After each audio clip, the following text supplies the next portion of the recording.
Oi, sejam muito bem-vindos ao Metro Bem de Livros. Hoje eu vim falar um pouquinho sobre esse livro maravilhoso chamado A Mão Esquerda da Escuridão, escrito pela Ursula Le Guin, que é conhecida aí no mercado afora como a rainha da ficção científica. E que história incrível! Se você é novo aqui no canal e se você gostar desse vídeo, não deixe de se inscrever para receber mais vídeos aqui do Metro Bem de Livros. Vou começar falando sobre esse universo que a Ursula criou. Nesse mundo que se passa à mão esquerda da escuridão, a gente tem, na verdade, vários planetas. Um grupo desses planetas tem um governo único, né, que tem representações de cada planeta, e aí em conjunto eles tomam as decisões em comum acordo. Todo mundo tem que estar de acordo, tanto decisões políticas como decisões econômicas, como decisões comerciais. E essa instituição é chamada de Ecumen, ou Ecumen. Enfim, são nomes aqui nesse livro que a gente pronuncia do jeito que a gente bem entende, porque, assim, sinceramente, não vou ficar pensando muito sobre isso, a pronúncia de cada nome. Então a gente tem esse conjunto de planetas que é governado pelo Ecumen, e tem um planeta que não faz parte do Ecumen e que é o planeta Inverno, também conhecido como planeta Geten ou Geten. De novo, fica a critério de vocês a melhor pronúncia. Que é conhecido como planeta Inverno porque ele ainda não saiu da era glacial. Então, é inverno o ano inteiro. Sonhamos com isso, não é mesmo? Porque o calor está insuportável em plena primavera, imagina no verão, aqui no Rio de Janeiro. Mas tudo bem. Nesse planeta, a gente tem duas grandes nações, que é a nação de Carride e a nação de Orgarien. E a população do país Inverno é uma população hermafrodita. Então eles não têm um sexo único permanente, um gênero único permanente ao longo de toda a vida deles. Não, eles são hermafroditas. O sexo só se desenvolve na hora que eles vão transar. Então os hormônios lá conversam entre si, entre os parceiros, e aí decidem, não, agora eu vou ser mulher, e o outro decide, não, agora eu vou ser homem. E aí as coisas funcionam. E também tem um outro ponto, que é que eles não transam sempre quando eles querem. Eles entram meio que num cio, e aí quem tiver, que eles chamam de Kemer, né? Então quem tiver no Kemer perto deles pode ser um potencial parceiro sexual. E isso independe se é da sua família ou não, tá? A única questão para eles é entre irmãos. A partir do momento que um dos parceiros fica grávido e gera um filho, eles não podem mais ter Kemer juntos, né? Eles não podem mais fazer sexo juntos. Fica aí o tabu. E eles também não podem jurar Kemer. Eles não podem jurar Kemer com nenhum irmão, só com outras pessoas. O que é jurar Kemer é basicamente pedir em casamento, que no inverno não tem a ideia de casamento. É você jurar a lealdade por aquela pessoa pro resto da sua vida. E o mote dessa história vai ser que o Giliai, ele é o enviado do mundo do Ecumen, isso é, dessa organização que governa vários planetas, para fazer a proposta para um dos países do planeta Inverno, para eles começarem a fazer parte do Ecumen, para eles aderirem a esse governo. Então, o enviado, que é o Ai, antes dele ir para o planeta, o Ecumen enviou acho que investigadores, o nome que a Ursula dá, que é uma galera que vai de penetra ali no inverno, no planeta Inverno, pesquisar sobre a cultura, sobre a religião e poder fazer uma análise completa para quando esse enviado for enviado, ele consiga chegar lá já, sabe, pronto para lidar com aquela galera. E isso é um ponto importante também, porque esse livro ele é formado, na verdade, por vários arquivos. Tem tanto escritos do Ai, quanto escritos de outros personagens, quanto mitos, lendas da sociedade que foram ditos no boca a boca, que fazem parte, né, da cultura deles, ditos populares, como, enfim, análises de outras pessoas do Ecumen. E aí, então, Ai, quando ele chega no planeta Inverno para fazer essa proposta para os governadores de lá, ele chega no país de Carride. E lá ele é bem recebido, as pessoas falam pelo cotovelo, mas não acreditam muito bem na proposta dele, acham que ele pode ser mentiroso e tal, porque ele veio sozinho, não tem nenhuma outra pessoa para comprovar que o que ele está dizendo é verdade. Ele consegue um aliado em Carride, que é o Straven, que é o primeiro-ministro desse governo. Então Carride é um governo como se fosse um império, uma monarquia, e o outro país que faz fronteira com Carride, que também é um dos principais de inverno, é o Orgaren, e não é exatamente um império, uma monarquia. Eu vou explicar mais pra frente como é que funciona esse país. Então o Ai chega em Carride, né, e começa a conversar com o primeiro-ministro, que é o Straven, para conseguir uma audiência com o rei e assim fazer a proposta, concluir a missão dele, porque que ele foi enviado. E aí, quando o rei tem audiência com o Ai, ninguém Ai, o rei ri da cara dele, não acredita nele, e aí ele fala assim: olha, eu não vou te matar não, você pode andar por aí como você bem entender, fique à vontade. Tipo, você é tão inútil pra mim que você fica aí como você bem entender. Enfim, né?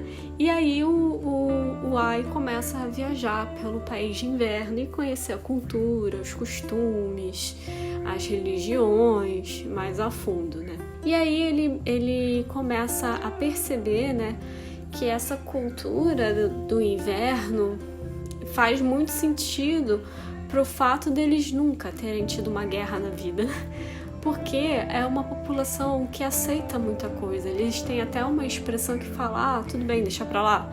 Eu acho que é nutshell, alguma coisa assim, enfim. Então eles são muito passivos, digamos assim, mas não deixam de ter o conflito deles ali na fronteira entre Carride e Orgaren. Mas ainda assim nunca tiveram uma guerra.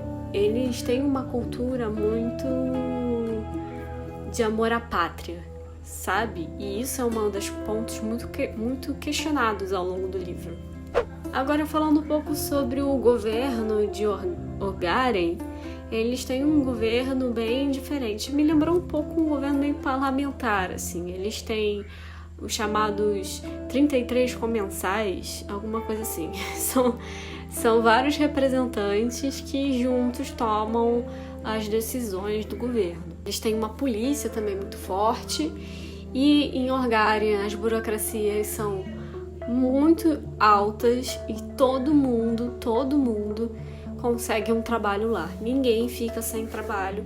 O governo dá trabalho para todo mundo, nem que você ganhe uma miséria que não dê para sobreviver e tenha que ficar com a mesma roupa por dia, sabe? Algo desse tipo. E um ponto que eu gostei muito desse livro é que a Úrsula trabalha bastante as dualidades.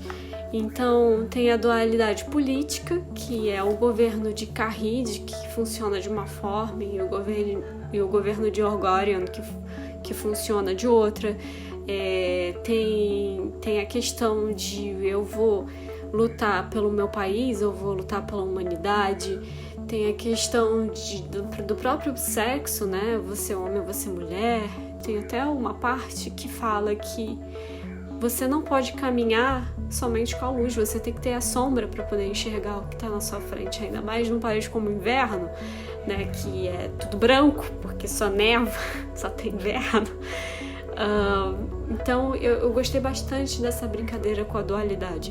E um outro ponto que obviamente eu gostei muito é que a Úrsula levanta muitas questões de gênero, né? E para a época que o livro foi publicado, isso deveria ter sido muito polêmico, mas foi muito bem aceito. Não vou dar spoiler aqui, mas ela basicamente diz numa parte que faz a gente pensar qual o problema da gente gostar de alguém do mesmo sexo. É basicamente isso que ela fala, de uma maneira mais poética e sutil.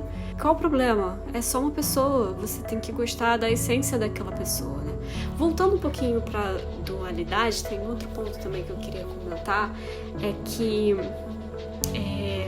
o Ai, ele chega sozinho, e ele chega sozinho propositalmente, porque o pessoal do Ekman pensa, sabe, se a gente mandar, sei lá, 20 pessoas para aquele país juntas, vão achar que a gente tá criando alguma coisa, alguma guerra, pode gerar um tipo de conflito maior. Uma pessoa sozinha não tem capacidade de gerar nenhum tipo de conflito num país, né?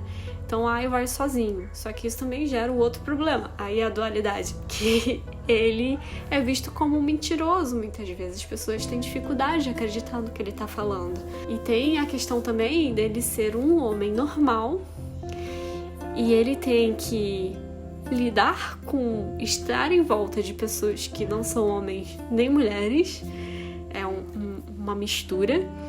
E as pessoas de inverno têm que lidar com o fato dele estar sempre, todo o tempo, sendo homem.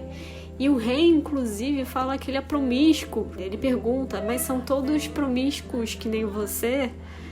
Porque não saem do Kemer, estão sempre